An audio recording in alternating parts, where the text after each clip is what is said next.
Hi everyone, চলে এসেছি তোমাদের সামনে আরও আজকে একটা স্পেশাল মিনি ব্লগ নিয়ে। তো 1 জানুয়ারি ব্লগ, সরি লেট হয়ে গেল আপলোড করতে। তো আমরা বেরিয়ে পড়েছি ইকো পার্ক যাওয়ার উদ্দেশ্যে, যেহেতু আমাদের যাওয়ার কথা ছিল ভিক্টোরিয়ায়। তো ওখানে দেখো মেট্রো রিভিউ দিচ্ছিল। তো তারপর আমরা ফাইনালি চলে এলাম ইকো পার্কে। তো টাইম দেখো কটা, 3:14। তখন আমরা ইকো পার্কে ঢুকেছি সবে। আর মানুষের তো প্রচুর ভিড় সেদিন ছিল, একই 1 জানুয়ারি ভিড় তো হওয়ারই কথা। তো ভালোই ছিল, অনেক কিছু ভেতরে নতুন নতুন করেছে, তোমরা চাইলে যেতে পারো। তো আমার তো খুব ভালো লেগেছিলো, এই নিয়ে আমি 3বার গেলাম ইকো পার্কে।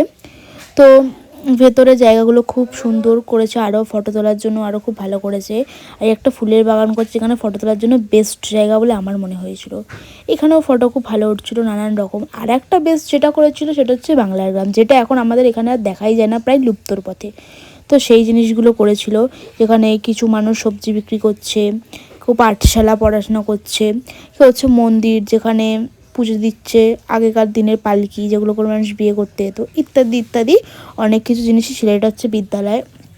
তো এটাই সব থেকে আমার বেস্ট লেগেছিলো ইকো পার্কে, কারণ যেহেতু এখন গ্রাম হচ্ছে বিলুপ্তর পথে, গ্রামকে বলতে গেলে এখন আর দেখাই যায় না।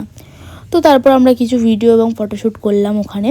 তো দেখো এই মূর্তিগুলো করতেও প্রচুর টাইম লেগেছে, প্রচুর খাটনির পিছনে হচ্ছে মানুষের হাত রয়েছে।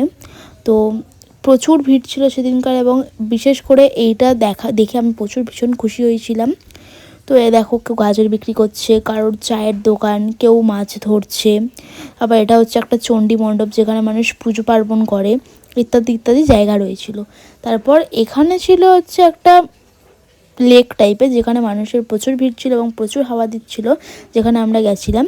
তো তারপরে এবং আমরা এলাম বেরানোর পথে, প্রায় 6:30 বাজতেই যায়। এখানে দেখো 200টা সিঙ্গেল মানুষ একা একা ঘুরে ঘুরে বেড়াচ্ছে। তো তো ফাইনালি আমরা ইকো পার্ক পুরো ঘুরলাম, পুরো তো আর ঘোরা যায় না, যতটুকু ঘুরলাম। তারপরে আমরা চলে এলাম বাড়ি যাওয়ার পথে। তো আজকের মতো এইটুখানি, ভিডিওটা ভালো লাগলে লাইক কমেন্ট শেয়ার করে দিল। আজকের মতো বাই বাই।